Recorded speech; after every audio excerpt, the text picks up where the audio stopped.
아빠, 우리 이 집에서 나가야 한대요. 엄마가 집까지 담보로 잡았대요. 딸의 울먹이는 목소리가 새벽의 정막을 갈랐고 그 순간 오천수의 세상도 무너졌어요.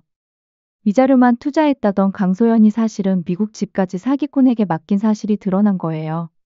아무것도 가진 것 없는 그는 미국으로 갈 수도 영주를 지킬 수도 없는 무력함에 짓눌렸죠. 술도가에 번지는 실수와 절망, 무너져가는 가장의 어깨.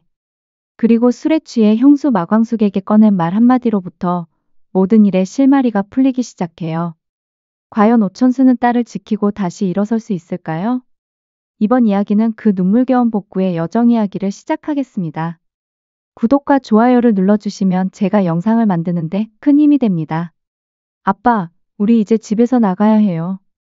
미국 뉴욕에서 걸려온 영주의 전화는 울음 섞인 목소리로 시작됐어요. 전화를 받은 오천수는 눈앞이 캄캄했죠. 미국에 홀로 있는 딸이 혼자서 무언가를 감당하고 있다는 사실만으로도 가슴이 무너졌어요. 그동안 괜찮다고만 했던 영주였기에 그 눈물이 더 크게 다가왔어요. 천수는 말없이 눈을 감았고 한동안 입술을 떨기만 했어요. 가슴 깊은 곳에서 이상하게 차가운 바람이 올라오는 기분이었죠. 영주는 집으로 날아온 강제 퇴거 통지문을 사진으로 보내왔어요. 문서에는 채무 불이행으로 인한 담보권 실행이라는 무서운 문장이 적혀 있었죠. 천수는 휴대폰 화면을 수차례 확대하며 글자를 다시 확인했지만 내용은 바뀌지 않았어요. 그는 그제야 미국의 집이 몰래 담보로 잡혀 있었단 사실을 깨달았죠. 이 모든 게 사실이라는 것을 인정하는 데는 시간이 필요했어요. 그 몇 초가 몇 해처럼 느껴졌어요. 어떻게 이런 일이? 천수는 통지문을 바라보며 믿을 수 없다는 듯 중얼거렸어요. 미국으로 날아갈 수도 없는 상황에서 그는 무기력감에 빠졌죠. 영주의 울먹임은 그치지 않았고 천수는 일단 강소영과 이야기해야 한다는 생각에 가슴을 다잡았어요. 뭔가 설명이 필요했어요. 반드시 확인해야 했죠. 하지만 마음 한켠엔 이미 결론이 나 있었어요. 그는 단지 확인받고 싶었을 뿐이었어요. 며칠 뒤 천수는 강소연을 조용한 카페로 불러냈어요. 그녀는 오랜만이라며 웃었지만 천수의 눈빛은 냉랭했죠. 소연아, 혹시 미국 집 담보로 잡은 거 있어? 그는 조심스럽게 물었고 강소연은 고개를 저으며 말했다죠. 아니야. 그냥 위자료 받은 걸로 투자한 것뿐이야. 말은 단호했지만 어딘가 불편해 보였어요. 그녀의 눈동자는 분명 흔들리고 있었고 손끝은 조용히 떨리고 있었어요. 그럼 이건 뭐야? 영주한테 퇴거 통지문이 왔어. 천수가 사진을 내밀자 강소연은 그제야 시선을 피했어요. 그땐 어쩔 수 없었어. 진짜 미안해. 그녀는 짧게 사과했지만 변명처럼 들렸죠. 천수는 입술을 깨물며 그녀를 노려봤고 그 눈빛엔 실망과 분노가 교차하고 있었어요. 강소연은 계속 침묵했고 조용히 식은 커피잔만 바라보고 있었어요. 강소연의 눈빛과 말투, 몸짓은 전부 불안정했어요. 천수는 그제야 모든 게 사실임을 깨달았죠.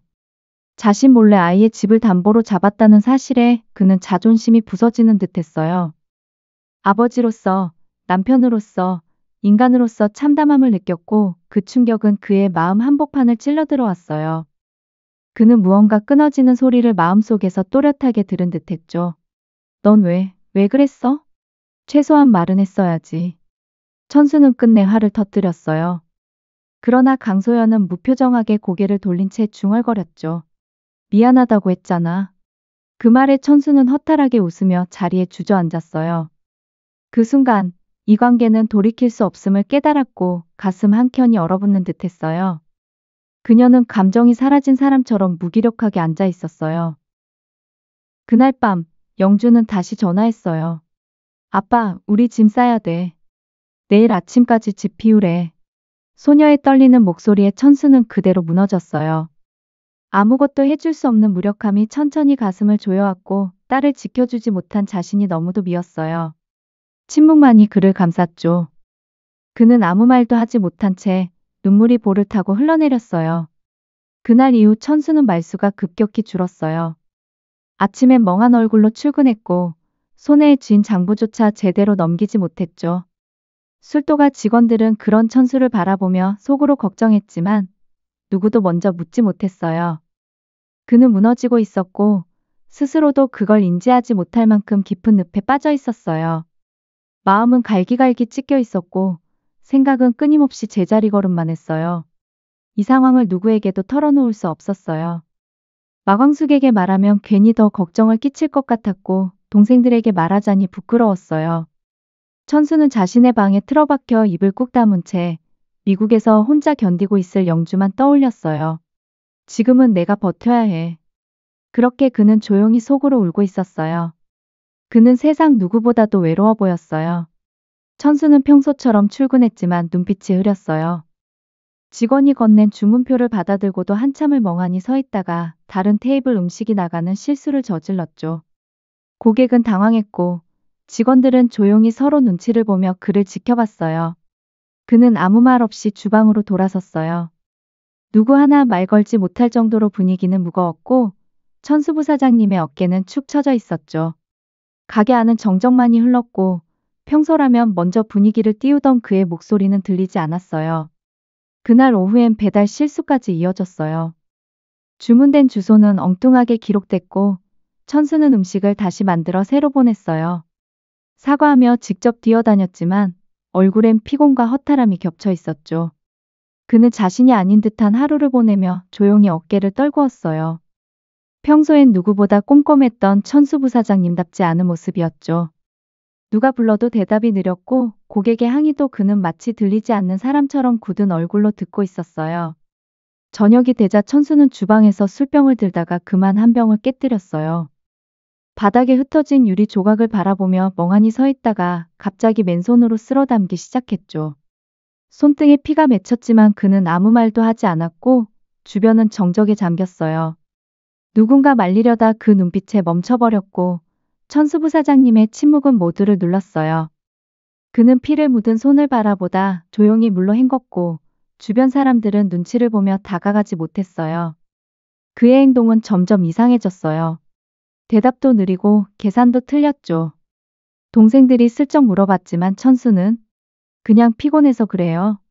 라며 얼버무렸어요. 마광숙 역시 느낌이 이상했지만 섣불리 묻지 못했죠. 모두가 눈치만 보는 하루가 반복됐어요. 천수 부사장님은 자리를 지켰지만 마음은 이미 멀리 떠나 있었어요. 그의 눈은 흔들렸고 대화를 해도 자주 엇나갔죠. 직원들 사이에선 슬슬 걱정하는 목소리가 돌기 시작했어요. 그날 밤 천수는 가게 정리를 마치고 혼자 마당에 나갔어요. 주머니에서 꺼낸 소주병을 들이켰고 벤치에 앉아 고개를 떨군 채 숨을 길게 내쉬었어요. 하늘엔 별이 총총했지만 그의 눈엔 아무것도 보이지 않았어요. 마음속은 그저 공허했어요. 천수 부사장님의 손엔 떨림이 있었고 눈은 붉게 충혈돼 있었어요. 그는 하늘을 보며 몇 번이나 깊은 숨을 내쉬었고 손에 쥔 소주병은 이미 절반 가까이 비어 있었어요. 조용한 밤바람 사이로 발자국 소리가 들렸고 마광숙이 조심스레 다가왔어요. 그녀는 멀찍이 서서 잠시 천수를 바라보다가 조용히 입을 열었어요. 천수 부사장님, 무슨 일 있으세요? 그녀의 목소리는 따뜻했지만 단단했어요. 천수는 고개를 들지 않았고 손에 쥔 술병을 꼭 쥐고 있었어요. 마광숙은 그 곁에 다가가 앉으며 천천히 한숨을 쉬었고 더는 침묵할 수 없다는 생각이 들었어요. 괜찮아요. 아무 말 안 하셔도 돼요. 그냥 여기 같이 있을게요. 마광숙은 옆에 조용히 앉아 술병을 받아들었어요. 천수 부사장님은 고개를 돌린 채 입을 꾹 다물었지만 손끝이 떨리고 있었어요. 그녀는 말없이 그의 옆을 지켜주기만 했죠. 그렇게 마당엔 긴 정적이 내려앉았어요. 서로의 기척만이 느껴지는 밤이었고 고요한 공기 속에서 둘의 숨소리마저 또렷하게 들릴 정도였죠. 한참이 흐른 뒤 천수가 조용히 입을 열었어요. 형수님, 사실은 말끝이 떨렸고 그는 다시 소주를 한 모금 마셨어요. 숨을 고른 뒤 그는 이어 말했죠. 영주가 미국 집에서 쫓겨나게 생겼어요. 강소연이 담보로 잡았더라고요. 목소리가 갈라졌고 천수 부사장님의 눈엔 눈물이 고였어요. 그는 더 말을 잇지 못한 채 고개를 숙였고 손으로 얼굴을 가리며 조용히 흐느끼기 시작했어요. 그 말을 들은 마광숙은 눈이 커졌어요. 뭐라고요? 그 집을 담보로요? 그녀는 참았던 놀라움을 터뜨렸고 천수부 사장님은 고개를 떨군 채 말없이 고개를 끄덕였어요. 그제야 마광숙은 그가 왜 그렇게 힘들어했는지 이해했죠. 말없이 그의 손을 꼭 잡아주며 아무 말 없이 옆에 앉아 있었어요. 그녀는 그저 그의 옆에서 조용히 숨을 고르며 슬픔을 함께 나누었어요. 마광숙은 조카 영주를 떠올리며 안타까운 마음에 눈시울이 붉어졌어요. 가만히 있지 말고 같이 방법을 찾아보자. 우리 가족이잖아요. 그녀는 애써 담담하게 말했지만 목소리는 떨렸어요. 천수부 사장님은 그런 마광숙을 보며 처음으로 고개를 들었고 조용히 눈물을 흘리며 고개를 끄덕였어요. 그의 얼굴엔 오랜만에 안도의 기색이 스치듯 나타났고 마광숙은 그 모습을 바라보며 조용히 미소 지었어요. 다음 날 아침 마광숙은 일찍부터 외출 준비를 했어요. 평소보다 단정히 머리를 묶고 서류 가방을 챙긴 채 집을 나섰죠. 그녀의 표정은 단호했고 발걸음은 망설임 없이 빨랐어요. 천수부 사장님의 딸, 영주를 그냥 둘 수 없다는 생각뿐이었어요. 그녀는 매 순간 조카의 얼굴을 떠올렸고 그 작은 어깨 위에 내려앉을 불안을 대신 짊어지고 싶었어요. 그녀는 영주의 작은 손을 처음 잡던 날을 떠올렸고 그 아이의 울먹임이 계속 귓가를 맴돌았어요. 가장 먼저 찾은 곳은 거래가 있던 은행이었어요. 직원에게 대출 상담을 요청했지만 신용등급과 담보 문제로 거절당했죠. 죄송합니다. 어려우시겠네요. 짧은 말이었지만 마광숙의 얼굴엔 실망이 가득 번졌어요. 그래도 포기할 수는 없었어요. 그녀는 나오는 길, 유리문에 비친 자신의 얼굴을 물끄러미 바라보며 다시 마음을 다잡았어요. 어깨를 곧게 펴고 다시 계단을 내려오며 마음속으론 누군가 한 명쯤은 도와줄 거라 믿어보았어요. 이어 그녀는 평소 거래하던 납품업체 사장님을 찾아갔어요. 혹시 급히 필요한 돈이 있어서요. 잠시만 빌릴 수 있을까요? 정중히 부탁했지만 그 역시 곤란한 얼굴로 고개를 저었어요. 광숙 씨, 나도 요즘 좀 빠듯해서. 라는 말이 맴돌았죠. 마광숙은 정중히 인사하고 나왔지만 돌아서며 눈가가 저릿하게 떨리는 걸 느꼈어요. 그녀는 뒤돌아 나오는 길에 벽에 기대어 한참을 숨을 골랐고 금방이라도 눈물이 흐를 듯했어요. 마지막 희망으로 오래된 동창에게 연락했어요. 학창 시절 가장 의지가 됐던 친구였죠. 도와줄게. 대신 시간 좀 줘. 따뜻한 말이었지만 금방 해결되긴 어렵다는 뜻이었어요. 마광숙은 미소를 지으며 전화를 끊었지만 속은 타들어갔어요. 휴대폰을 내려놓으며 깊은 숨을 쉬었고 벤치에 앉아 두 손을 모은 채 하늘을 올려다봤어요. 그 하늘 아래 조카가 있다는 생각이 그녀를 다시 일으켜 세웠고 포기할 수 없다는 의지가 차올랐어요. 오후가 되자 그녀는 발걸음이 무거워졌어요. 떼약볕 아래를 계속 걸어다녔고 종일 사람들을 만나느라 지친 몸이었지만 마음은 더 지쳤어요. 천수부 사장님에게 당장 내밀 수 있는 돈이 없다는 사실이 가슴을 짓눌렀어요. 거리의 소음도 햇살도 그녀의 귀와 눈엔 들어오지 않았고 그저 마음속이 무겁기만 했어요. 점점 뜨거워지는 숨결에 맞춰 그녀는 입술을 지그시 깨물었고 참았던 감정들이 차오르기 시작했어요. 잠시 쉰다며 들어간 카페 구석에서 그녀는 조용히 숨을 골랐어요. 컵에 담긴 아이스 아메리카노를 쥔 손이 떨렸고 한 모금 넘기자마자 눈시울이 붉어졌어요. 왜 이렇게 아무도 도와줄 수 없지? 혼잣말처럼 마음속으로 울었어요. 창밖을 바라보며 입을 꾹 다문 그녀는 손톱으로 종이컵 테두리를 조용히 긁고 있었어요. 고개를 숙인 채 뺨을 감싸고 있던 그녀의 손끝이 조금씩 떨리며 젖은 눈가를 조용히 가렸어요. 가방 속에서 꺼낸 노트에는 천수에게 줄 수 있을지 모르는 사람들의 이름과 연락처가 빼곡했어요. 마광숙은 한 줄 한 줄 지워가며 확인했지만 남은 건 빈칸과 한숨뿐이었죠. 마음속에 쌓인 죄책감이 점점 커져만 갔어요. 이건 내가 감당해야 할 몫이야라는 생각이 그녀의 눈시울을 다시 붉게 만들었어요. 그녀는 무너지는 감정을 꾹 참고 노트를 덮었고 작게 한숨을 쉬며 다시 전화기를 들었어요. 그녀는 마지막으로 고자동 공장장을 찾아갔어요. 오래된 직원이자 든든한 조력자였기에 혹시나 싶었던 거였죠. 공장장님, 저 조금만 도와주실 수 없을까요? 하지만 고자동도 말없이 고개를 저었고 더는 말이 나오지 않았어요. 고자동은 무거운 침묵 끝에 자리에서 일어났고 마광숙은 말없이 머리를 숙였어요. 차마 다시 말 꺼낼 힘도 없었고 그녀는 깊은 절 한 번으로 간절함을 대신했어요. 집으로 돌아오는 길, 마광숙은 하늘을 올려다봤어요. 먹구름이 잔뜩 낀 날씨가 꼭 자신의 마음 같았어요. 그녀는 조용히 숨을 내쉬며 중얼거렸어요. 그래도 내가 할 수 있는 건 다 해봤다. 하지만 눈가는 여전히 촉촉했죠. 오늘 하루 수없이 삼킨 말들과 눈물이 구름처럼 가슴에 가득 맺혀 있었어요. 그 눈물은 흘러내리지도 못한 채 마음속에 눌러앉아 그녀의 숨을 무겁게 만들고 있었어요. 늦은 저녁, 천수를 다시 만난 마광숙은 아무 말 없이 봉투 하나를 건넸어요. 많진 않지만 내가 해줄 수 있는 전부예요.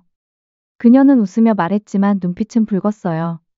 천수는 말없이 고개를 숙였고 두 사람 사이에 긴 침묵이 흘렀어요. 그 침묵 속에서 전해지는 건 서로를 향한 따뜻한 책임감과 미안함이었어요. 말보다 강한 고마움이 눈빛으로 전해졌고 두 사람의 마음은 그날 밤 조용히 하나로 엮였어요. LX 호텔 주방 뒤편, 익숙한 통로를 지나며 마광숙은 평소보다 깊은 숨을 들이쉬었어요. 납품은 습관처럼 이뤄졌지만 오늘은 마음이 복잡했죠. 서류를 정리하는 손끝에 떨림이 있었고 눈길은 자꾸만 한 곳을 맴돌았어요. 그녀는 조용히 심호흡하며 납품 상자를 내려놓았고 마음속엔 천수 부사장님의 얼굴이 떠올랐어요. 엘리베이터 앞에서 마주친 회장님. 잠시 멈칫한 마광숙은 인사를 건넸고 한동석은 눈썹을 찌푸린 채 그녀의 피곤한 얼굴을 바라봤어요. 요즘 많이 힘들어 보이십니다. 그의 말에 순간 울컥했지만 마광숙은 애써 웃었어요. 그 말 한마디에 마광숙은 잠시 머무셨고 고개를 끄덕이며 조용히 눈가를 닦았어요. 회장님, 천수 부사장님께 일이 좀 생겨서요. 조심스레 말을 꺼낸 마광숙은 영주의 미국 상황과 강소연의 뻔뻔한 행적을 모두 털어놨어요. 말이 끝나기도 전 한동석의 눈빛이 차갑게 가라앉기 시작했어요. 그녀의 목소리는 떨렸지만 진심이었고 그 진심이 회장님의 마음에도 전해졌어요. 한동석은 두 손을 모은 채 묵묵히 듣고 있었어요. 그러다 책상 가장자리를 두드리며 자리에서 벌떡 일어났죠. 그럼 지금 미국에서 조카가 쫓겨날 위기라는 말입니까? 그의 목소리는 단호했고 방 안의 공기마저 달라졌어요. 그 순간부터 그의 눈빛은 철저히 문제 해결자로 바뀌었고 모든 것이 급박하게 돌아가기 시작했어요. 바로 비서를 호출한 한동석은 뉴욕 지부 연결해 지금 당장 이라고 말했어요. 사무실은 긴장감으로 가득했고 전화기 너머로 들리는 목소리에 그는 짧고 단호하게 지시했어요. 모든 기록과 위치를 파악하라. 마광숙은 그 모습을 보며 믿음이 차오르는 걸 느꼈고 눈앞이 뿌옇게 흐려졌어요. 뉴욕 지부는 곧바로 경찰과의 협조 체계로 전환됐고 사기꾼의 자금 흐름과 도주 경로를 추적하기 시작했어요. 회장님의 전폭적 지원에 담당 요원들도 밤새워 자료를 분석하며 실마리를 좁혀갔죠. 지부팀장도 회장님 지시사항입니다라는 말에 모든 자원을 동원했어요. 추적은 쉽지 않았지만 도박장 근처에서 사용된 카드 내역과 CCTV 분석을 통해 점점 사기꾼의 그림자가 드러나기 시작했어요. 뉴욕에서 라스베이거스로의 이동 경로가 명확해졌고 요원들은 출장을 결정했어요. 모두가 긴장된 표정이었지만 확신의 찬걸음으로 공항에 향했죠. 라스베가스의 화려한 카지노 안, 선글라스를 낀 중년 남자가 테이블 위 칩을 쓸어 담고 있었어요. 그 모습은 강소연이 투자했다던 그 사기꾼과 정확히 일치했고 요원들은 조용히 포위 작전에 돌입했어요. 주변 손님들 눈치도 보지 않으며 요원들은 조용히 무전을 나눴고 긴장이 팽팽했어요. 도박장 밖으로 빠져나간 사기꾼은 낌새를 챘는지 택시를 타고 달아났지만 미리 배치된 차량이 뒤따르며 도심 속 추격이 이어졌어요. 수분 후 교차로에서 정체된 차량들 사이로 경찰이 그를 체포했어요. 사기꾼은 그제야 상황을 인지한 듯 저항했지만 이미 늦은 일이었어요. 체포된 사기꾼의 계좌엔 아직 많이 돈을 쓰지 않아 대부분이 남아있었고 천수의 피해금도 대부분 회수되었어요. 미국 경찰은 해신 서류를 송부했고 한동석은 곧장 마광숙을 다시 불러 소식을 전했어요. 마광숙은 그 소식을 듣고 그대로 의자에 주저앉아 조용히 눈을 감았어요. 한동석은 직접 전화를 걸어 천수에게 소식을 전했어요. 사기꾼이 체포되었고 자금의 대부분이 회수되었다는 말에 천수는 잠시 숨을 멈췄죠. 그동안의 무력감과 분노, 자책이 한순간에 무너져 내렸고 전화기 너머로 조용히 울음이 번졌어요. 그는 그동안 꼭 참고 있던 모든 감정을 터뜨리듯 눈물을 흘렸고 전화기를 쥔 손이 덜덜 떨렸어요. 천수는 수화기를 붙든 채 눈을 감았어요. 입술을 앙다문 채 어깨가 미세하게 떨렸고 그 안에 쌓여있던 감정들이 모두 무너져 내렸죠. 살았다는 말이 그토록 간절한 줄 처음 알게 되었고 마침내 그는 흐느끼며 고개를 떨궜어요. 입술을 깨문 채 참아보려 했지만 결국 두 손으로 얼굴을 감싸며 주저앉아 오열하고 말았어요. 회사 뒤편 마당에서 마광숙을 다시 마주한 천수는 말없이 다가가 그녀의 손을 꼭 잡았어요. 둘 사이엔 아무 말도 필요 없었죠. 마광숙은 말없이 천수의 등을 토닥였고 천수는 그 품에 안겨 다시금 살아있음을 느꼈어요. 조용한 위로가 깊게 스며들었어요. 손끝에서 감정이 터져나오는 듯 가슴을 움켜쥐었고 뺨을 타고 흐르는 눈물은 멈출 줄 몰랐어요. 정신을 추스른 천수는 강소영과의 정리를 결심했어요. 더는 미련도 후회도 없었고 과거를 끊어내야 새로운 길이 열린다는 것을 알았죠. 변호사에게 전화를 걸어 이혼 소송의 마무리를 부탁했고 곧 날짜가 잡혔다는 통보를 받았어요.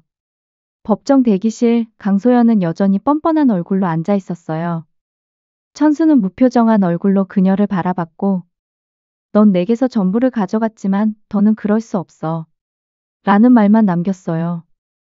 강소연은 눈을 피했고 이 모든 일이 끝났다는 듯 시계를 확인했어요. 재판장은 조용히 이혼을 선고했고 판결문이 읽히는 동안 천수는 눈을 감았어요. 고통스러웠지만 후련했죠. 강소연은 말없이 법정을 나갔고 천수는 서류철을 손에 쥐고 조용히 의자에서 일어섰어요. 법원 건물 밖 바람이 조금 차가웠어요. 천수는 서류를 조용히 내려다봤고 한 장 한 장 넘기며 지난 시간들을 떠올렸어요. 모든 것을 잃은 줄 알았던 나날들 속에서도 끝내 그는 자신을 붙잡아줄 사람들을 만났다는 걸 느꼈어요. 휴대폰을 꺼내 들었지만 손이 떨려 번호를 누르지 못했어요. 미순에게 연락할 자격이 있을까? 그 생각에 천수는 잠시 망설였어요. 하지만 마음속에서 울리는 한마디, 늦기 전에라는 속삭임이 그를 움직였고 결국 통화 버튼을 눌렀어요. 따뜻한 햇살이 내리쬐는 오후, 천수는 작은 꽃다발을 손에 들고 미순이 일하는 곳을 향해 걸어갔어요. 발걸음은 조심스러웠지만 눈빛은 다시 빛을 되찾고 있었어요. 몇 걸음 뒤에서 미순의 모습이 보이자 가슴이 쿵 하고 뛰었어요. 미순은 천수를 바라보다가 천천히 다가왔어요. 그 눈빛엔 따지지도 비난도 없었고 그저 반가움과 안도가 있었죠. 천수는 머쓱하게 웃었고 미순도 눈웃음을 지었어요. 오랜 시간 돌아온 끝에 그들은 다시 마주섰고 함께 웃을 수 있었어요.